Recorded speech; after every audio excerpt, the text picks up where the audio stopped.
Blended workforces are one of the hottest talent strategies today, where employers are using a mix of traditional employees with external resources like independent contractors, coaches, consultants, vendors, and technology solutions, all in order to enhance competitiveness, ensure cost flexibility, and expedite business goals. But how are the successful companies infusing blended workforces into their business strategy? And what are the critical success factors and pitfalls to avoid during implementation? And on the flip side, what does it really take for suppliers to improve their chances of finding and landing contract opportunities? The devil is in the details, my friends. I'm your host, Karen Farrell Rhodes, and it's time to get smarter about blended workforces at work. Hello, my dear superstars out there. This is Karen, and welcome to another episode of the Blended Workforces at Work podcast. We are beyond thrilled to have on today's show Dave Colford, and Dave is the Chief Customer Officer at Worksuite. Worksuite is a premier software as a service and professional services company that's focused on the global freelancer, contingent, and influencer workforces. As you know, we talk a lot about external workforces supporting companies and organizations, and Workforce Dave and his team are just experts in this field. So I'm super excited on having him on the podcast. Now, Dave is an industry leader. He's been in the industry for over 25 years, which is amazing because I need his youthful serum because he doesn't look a day over 26, which is fantastic. But he's really cut his teeth in the enterprise level digital transformations, management turnarounds, and creating ongoing value creation for companies of all sizes. So, Dave, welcome to the show. We're so happy to have you. Karen, thank you so much for having me. It's great to be here. Oh, wonderful. Well, there's a ton I can't wait to ask you about and learn more about. But before we do that, we'd love to learn a little bit more about you personally. So just for as much as you feel comfortable, will you give us a sneak peek into your life outside of work? Sure. And thank you for asking. I'm a very proud father of 5. It's a second marriage for my wife and I. So we're a blended family. I have 3 children from my first marriage. She has 2 from hers. So we are a brought to life actual Brady Bunch with children ranging in ages from 13 up to 20. So from 7th grade to recent college graduates and everything in between. Very lucky that they're all happy and healthy and good human beings. I'm a lifelong Boy Scout. I have been a registered member of what is still currently called the Boy Scouts of America, but is rebranding very publicly to Scouting America. I'm very excited about that. I saw that. Since 1986, I've been consistently registered. I'm currently a leader and a board member for my local scouting council. And I'm a lifelong martial artist as well. And I've been very blessed to lead a path that's put me here in a conversation with you.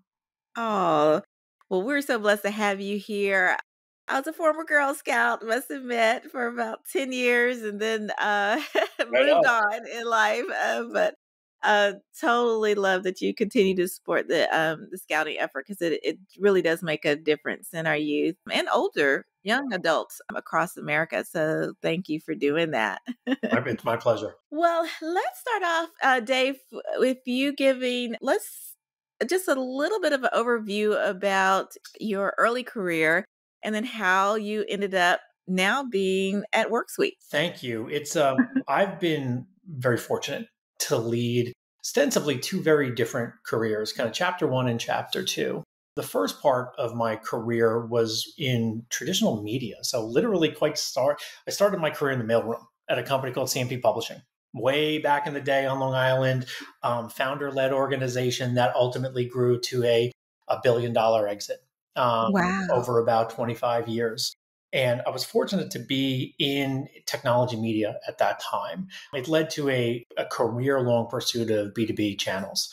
And starting out kind of in the mailroom, then moving into events, then moving into print media, magazines, and at the time, newspapers, candidly, really became the accidental executive, if you will, in a lot of ways, by virtue of being there at the forefront of ostensibly the collapse of traditional print media and leading into the new digital realm, well, what was new at the time. It's over time became, I was in sales positions at that point, and those of us that stuck it out and made it through to the other side started to be regarded as digital transformation folks. And because we had lived through the war of watching a collapse of one level of media and give way to another that had decidedly different financial metrics, different ways of measuring the performance of that different media, and certainly different client expectations.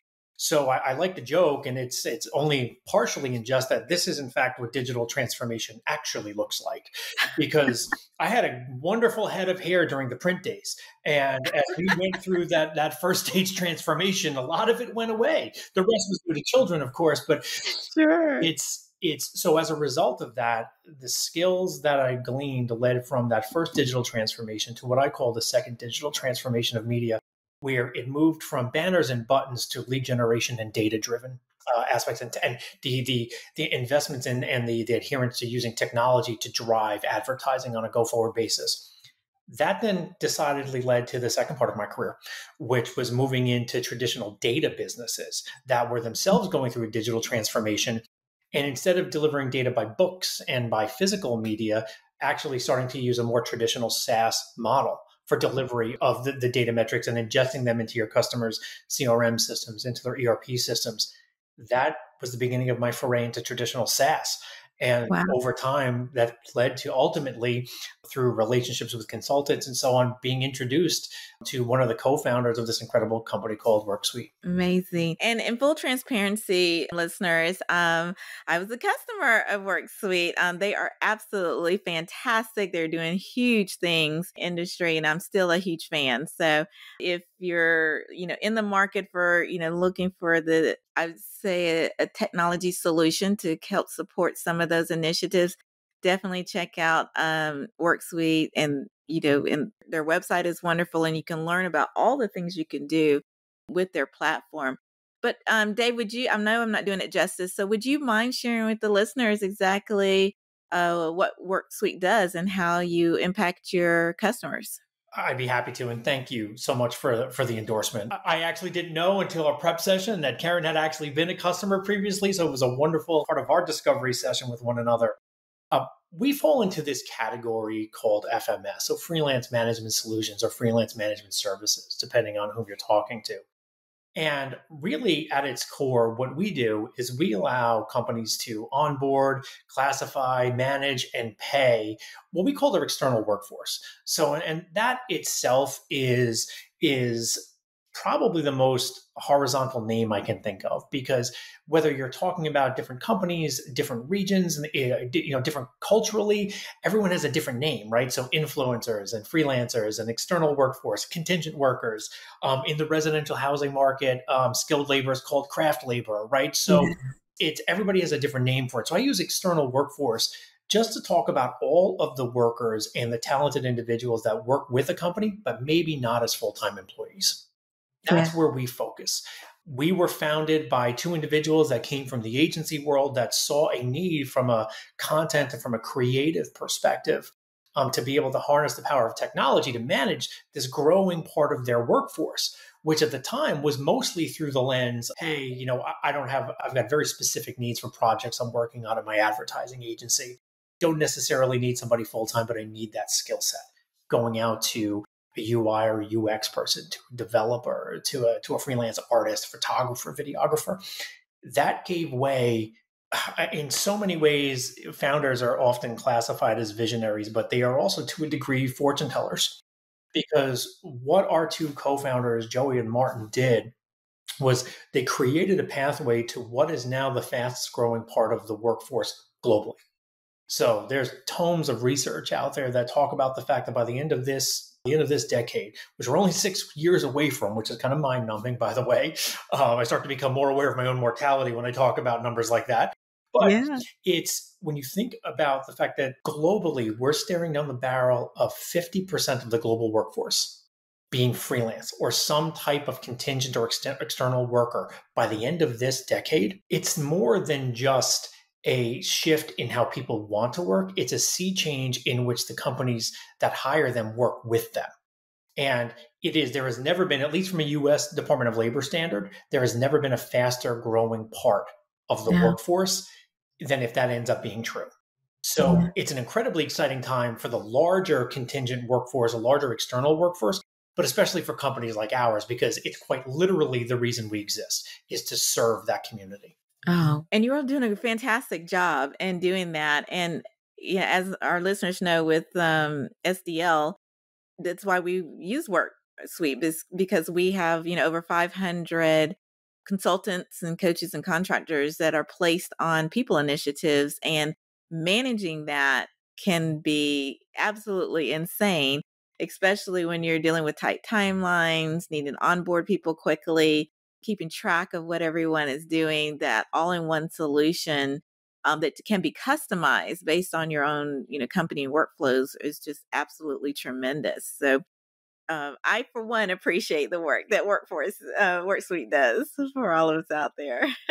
And in a lot of ways, the reason we exist is transforming on a daily and weekly basis, right? So the original notion was to bring order to the chaos, right? So you've got freelancers, and external workers, I always classify as walking around at the desktop level, right? So you've got different project managers, they have their own folks they like to work with, they've got their own rates that they like to pay and so on. And it lives in spreadsheets and on sticky notes and texts between individuals. Oh, yes. Bringing all of that together in a platform so it can all be consolidated and everybody across an organization can see the wealth of resource you have from an external worker perspective, where the communications are taking place and they're housed in perpetuity, and giving everybody access to the wide swath of talent that exists.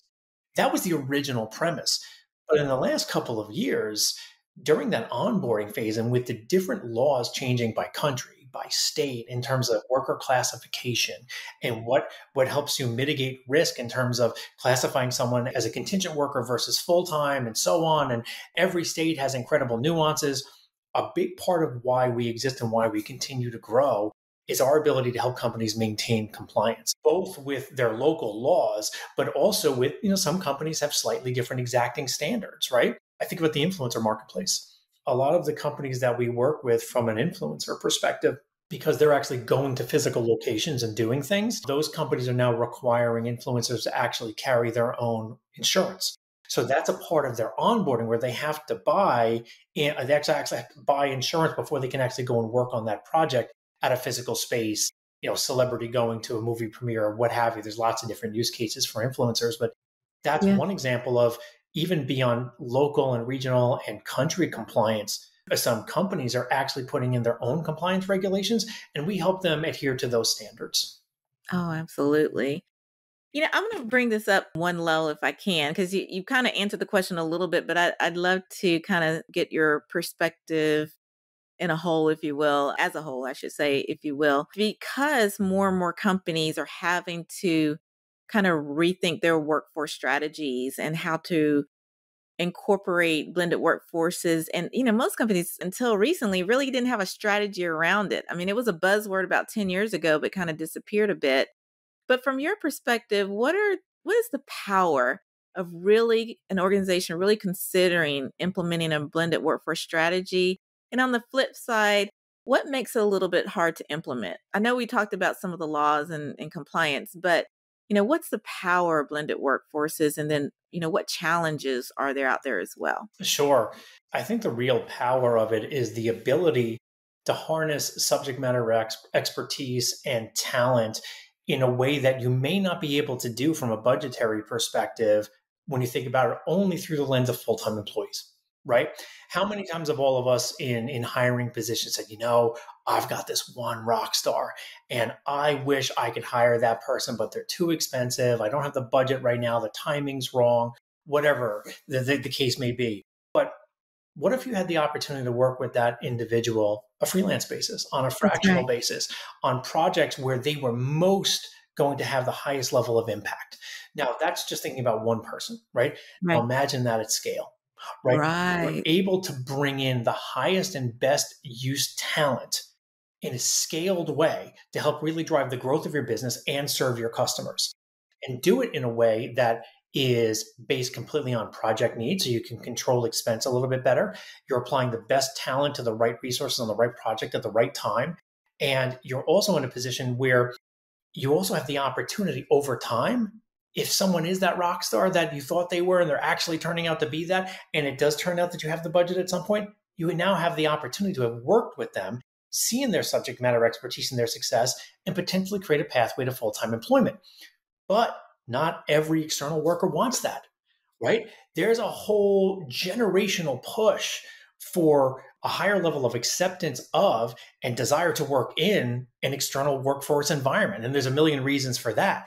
But the power, simply put, is to be able to scale up and scale down your workforce with the highest level subject matter expertise and the best talent available without breaking the bank and having it be tied to very specific projects and the growth goals that you set for your company. You no longer have to invest well ahead of your growth. You can invest along with your growth. That's a unique and somewhat unprecedented opportunity at scale for us to It think is. about as employers on a go forward. It opens up new opportunities when you have those options and to co-create what is perfect for you and your Absolutely. company and your team, right? Well, and that's the word. So you beat me to it. Co-creation, right? You're Co-creation. co-creating the future based on what I call a certainly newer, but I call the truly honest worker and employer relationship, right? Because in a lot of cases, folks want to work from where they want to work from, right? They That's want to work true. the hours that they want to work. They want to work on projects on some level that are interesting to them. And they want to get paid the thing that they want to get paid, right? That's right. This is the first time where there's actually some balance in that equation. And it's not just the employer saying, well, I'm going to pay you X to do this. Freelance workers today have absolutely, and they've always had, but we're talking about scale now. At scale, the opportunity to walk away and say, well, if you're not going to pay me that rate, that's fine because I have 5 other companies that will. There And you go. not only does that make my heart sing from a human perspective, but it also creates a natural level of competition and increase in fair wage, right? Fair day's pay for a fair day's work, right? That's right. So I'm old school, right? Like I'm a blue collar guy that has a white collar job. So I think about the world that way, and it's nice to see the world starting to catch up. I love that as well. I'm totally with you. And then what do you think are some of the obstacles or quicksand that people might end up or potholes that may end up stepping into if they don't think about blended workforces really strategically? What are some things on the downside? I think the single biggest risk area for companies is to half step, right? Well, hey, yeah, we're going to go down this path, but we're not going to totally commit to it. We're not sure, right? Right. That ship has sailed. This is where the Big market is time. going, right? And Right. there's these things called the dinosaurs who lack the ability to adapt and they're no longer around, right? So companies, and I'm being a little bit provocative intentionally No, because please. companies that are ignoring all of the signals that are taking place, because this is bigger than a shift in a segment of the workforce. This is a Absolutely. generational shift and a sea change in the way that companies are going to work. That's right. So you have to fully commit. Now, fully committing is not as big of a deal as it sounds like, right? All you're committing to is that I'm going to do all of the things for my external workforce that I do for my full-time employees. I'm going to That's communicate well with them. I'm going to set clear and transparent expectation. I am going to take care of our freelance talent in all of the ways that I can, in spite of the fact that they maybe don't work for us full time. And I can't give them benefits and all those other things. But what are some of the other things that we can do to craft an ongoing relationship that's mutually beneficial? And also, more quickly than you can with your full-time employment, you have the opportunity to really drive diversity and inclusivity, right? absolutely. Because if you're like, hey, I've got 10 projects coming up over the next 6 months, right? It is much easier to drive recruitment and onboarding diversity and inclusion and by the way, inclusion truly, and I use that term in a very different way, right? I mean, everybody, right? Broad. In Yes. the way that the definition is actually written. Everybody, Yes. right? It's gender, it's skin color, it's background, it's physical ability, it's professional background, it is diversity of all kinds. You can drive that much faster and in a much more inclusive way through the expansion of your freelance and your external workforce than you Yeah. can with full-time employees, because full-time employees, you kind of have what you have, and it's going to take time as you're Yes. adding new positions, you have some natural attrition, you backfill.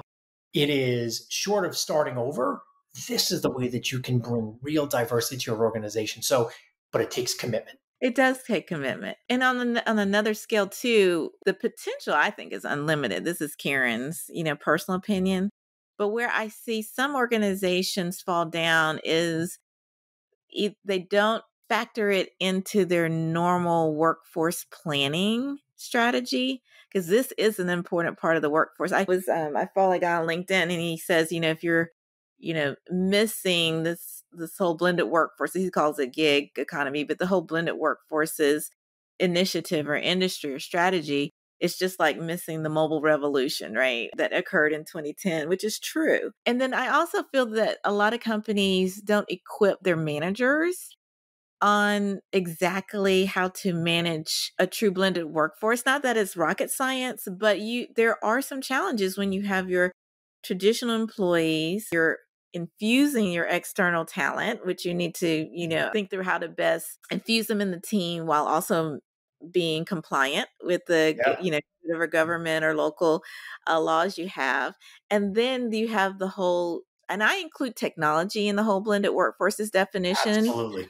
because it all connects together to get work done. Totally. And so I think there's an area of opportunity for companies to upskill their managers on how to think through the multitude of talent that is at their hands, and how, to your point, being very inclusive in their work processes to get things done efficiently that is going to help the company's bottom line. So I'm curious your thoughts about how we can empower managers to better manage blended workforces. I think there's three ways. The first is the upskilling that you're talking about. We can't just expect our current leadership, right, at all levels of an organization to just know how to manage a totally different part of the workforce, right? Because easy when things are good, right? It's when things are tough, right? So the thing that immediately, right? So the upskilling is one.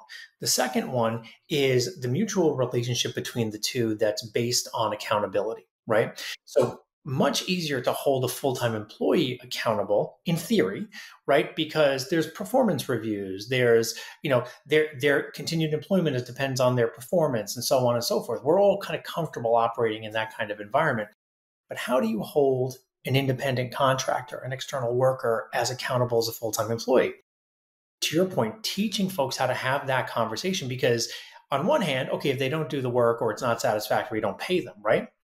It's not an outcome anybody wants, right? No. This has got to be clear roles, expectations, accountability, and so on. That is part of the contractual promise that exists between the employer and the external worker. Right. And that is a rethink in terms of how we actually create contracts, right? Contracts, nothing can be left to the spirit of the contract. If it's not in Right. the contract, it doesn't exist. Doesn't exist. Right? Right. So deliverables, expectation of performance, all of those things need to go into them to protect both parties, by the way, to protect Right. both the employer and the external worker. If we can nail that, and some companies are doing this exceedingly well, if we can nail that as a workforce, and it's going to take time, but if we can nail that, those two things combined are going to create clarity and real open dialogue and communication. Because just because a contract is given to an external worker, they don't have to sign it. They can negotiate back and forth and so on. And then the third thing that I think is an absolute necessity to make all of this work is, and this is not a commercial for Worksuite, but it's technology like ours. Yeah. Because there has got to be a meaningful and a repeatable and scalable way of communicating with your external workforce. And it's interesting because if you think about the larger human capital management space, right? Companies like Oracle and Workday come to mind because they have, for all intents and purposes, nailed and defined what human capital management is, right? So when you think about their platforms and that it's like, oh, okay, so I get what they do, right? Well, it sounds in a lot of cases like Worksuite and some of the other companies in our space are actually trying to define the market. We're not. I submit that the market exists. It's human capital management. But that's only one leg. That's how you manage your FTEs. Those systems were purpose built to manage how you onboard and deal with, full-time workers and so on, and pay them through payroll and taxes and benefits and so on. Similarly, so if you believe in that, and you know that the fastest growing part of your workforce is external talent, you need a platform that is purpose built for them, not just for the onboarding, not just for the compliance. But if you're going to treat them equally, then they need to receive the same types of communications, and that requires a technology platform. Absolutely. Absolutely. And gosh, I have so many questions I would love to ask you. No, we're running a little short of time. But your work suite, the way you all have evolved, does it talk to other platforms within other companies as well? Or do you keep it separate from, say, the HRS systems? No, it actually does. So we have some native integrations that we offer. We also have our own API that can basically universally can be plugged into almost any system that folks want.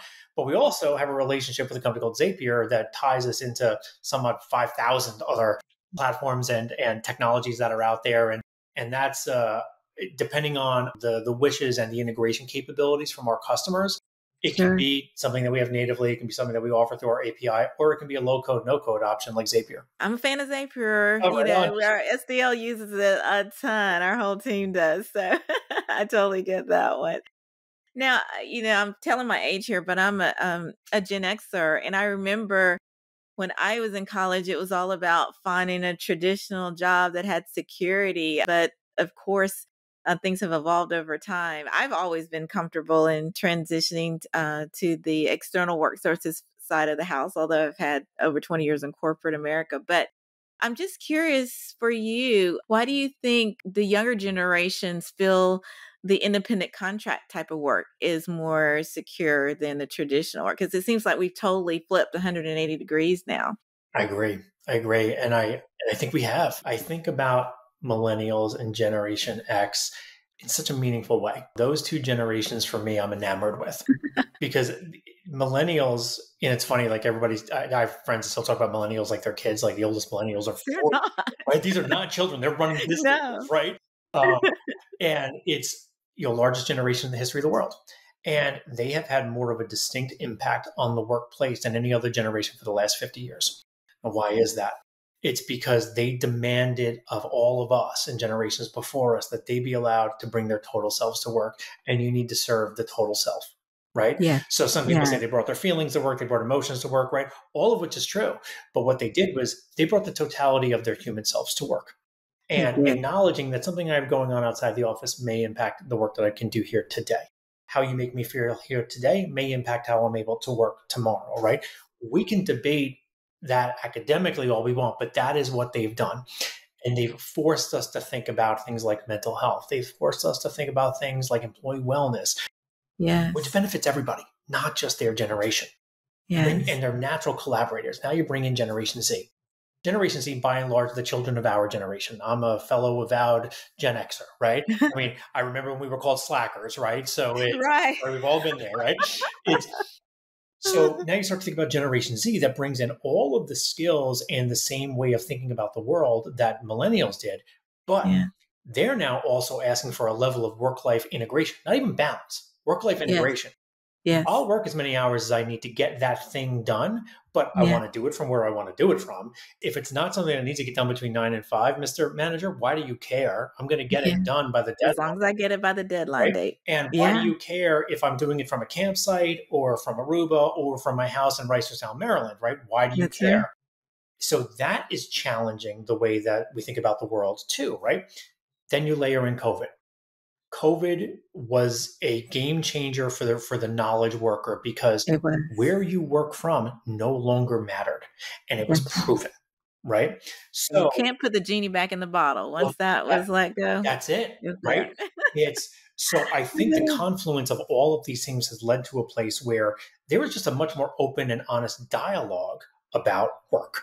Yeah. Period. But then I think we've got two generations that also acknowledge that the long-term 20 to 25-year loyalty that companies have expected of workers, but didn't repay with loyalty to the worker is gone, right? Yes. You and I are old You're enough so to remember correct. if you had multiple stints on your resume of 1 or 2 years, you worried about that, right? That's Whether right. That's right. nobody cares today, that's normal. Like that is actually functionally up, and there is on some level respect paid to that because you're gleaning new skills on a regular basis.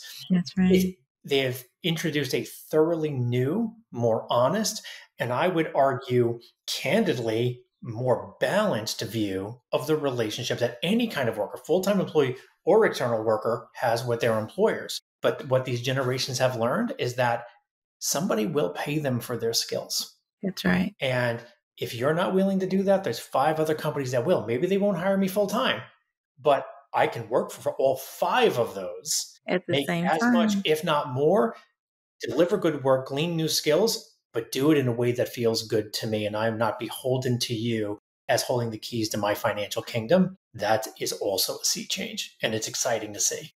It is exciting to see, Dave. It totally is. And I love the new opportunity that this is, blended workforces have really opened up for everyone because you're able to redefine what the world of work, the win-win arrangement in the world of work means for you as an Absolutely. individual.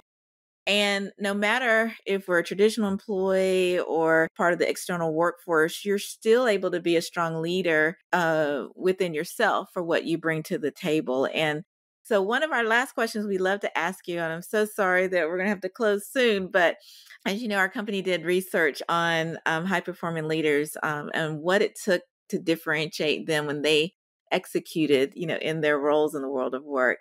And out of it came 7, what we call tactics, but they're really approaches and ways that they think about carrying out leadership initiatives. And we love to ask our guests which one of the top 7 that we write about in our book called Lead at the Top of Your Game really resonated with you. And so you were so kind to share that leading with a drive for results really popped for you.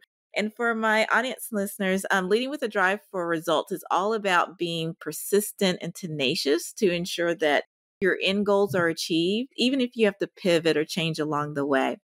So curious minds want to know, Dave, why did leading with a drive for results really pop for you? Mostly because it resonates with the time and place in which I was developed early in my career. Coming up in technology media in one of the most competitive workplaces that ever existed, there was the big 3. There was CMP, there was Ziff Davis, and there was IDG, which is now Foundry.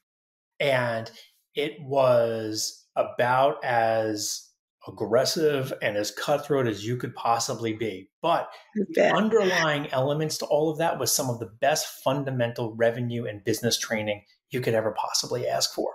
Structured pitching, understanding why a P&L matters, understanding the profitability of your rate card and so on. So you actually could discount in the field and not get 50 different levels of approvals and so on. So I was raised that way. But what I've learned, it's how you stick to that and how you adhere to that and drive performance over the last 25 years. And even very recently, I've learned that some of the tactics and the language that I use to drive that kind of emotion in companies, right, needs to change. Generations hear it differently, right? They respond to terms like accountability and they respond to performance driven environments in different ways than I did, right? Now, I can sit there and I can argue that all day long. It's not their job to change how they receive information. It's my job to deliver it in a way that's meaningful for them. Because we talk about culture and we talk about performance at a very high level, right? But it plays out at the individual level. So it's exciting for me to get that feedback, learn new skills, and still try and point the true north of companies in the place of, hey, when we win, we all win. And here's what that means for us. It's not just about performance for performance sake. It's about what it means for us and the things that we can do as a company, as a culture, whether that's hiring more full-time folks, providing more training, providing better benefits, right? Profit sharing, stock options, whatever, right? And also being able to double down and hire more folks in our external workforce. Because for us at Worksuite, the external workforce is not theoretical. 50% of our company is outside of our full-time employees. And that is very intentional because the way that we explain that to the world is we do what you do from a freelance perspective. So Lead by example. it's part of our DNA and we want to lead by example. But the excitement for me around continuing to be performance driven will always be there because nothing feels better professionally than when we all win together. And that can insulate a person or a group when they're having a bad month, bad quarter, other people are overperforming, right? Everybody benefits when we think about the larger implications of our performance. We do. Wow. All right. Well, we're going to just drop the mic on that one. That was great perspective, Dave. I'm sorry that that's all the time we have for today, but I want to thank you so much for the gift of your time My pleasure. in joining us, sharing your perspective, sharing some of the great things that Worksuite is doing. But before I let you go, we'll have all the information about you and Worksuite in the show notes, but would you mind just giving a voice to where people can find either you or the company? Sure. I'm about as transparent as you can possibly be. You can find me on LinkedIn, but you know what? If you really want to get in touch with me, dave.colford@worksuite.com. I'd love to talk to anybody and everybody as much as is possible. Wonderful. Well, thanks again for your time, Dave. We loved having you on the show. It was a real honor, Karen. Thank you. Awesome. And thank you to listeners for joining another episode of the Blended Workforces at Work podcast. We know that there are a million other podcasts that you could be listening to. We thank you for your time. And please make sure that you like and subscribe to the podcast and share with just one friend, because by doing so, we can all get smarter about blended workforces at work. Thank you so much and see you next week. Well, that's our show for today. Thank you again for listening to the Blended Workforces at Work podcast. You can check out the show notes, additional episodes, bonus resources, and also submit guest recommendations on our website at blendedworkforcesatwork.com. You can also follow me on Twitter, LinkedIn, Instagram, or YouTube by searching for the name Karen Rhodes, with Karen being spelled Karan. And if you like the show, the greatest gift you can give would be to subscribe and leave a rating on your favorite podcast platform of choice. This podcast has been a production of Shockingly Different Leadership, a global consultancy which helps organizations execute their people, talent development, and organizational effectiveness initiatives on an on-demand, contract, fractional, or project basis. Huge thanks to the SDL production and editing team for a job well done. Bye for now.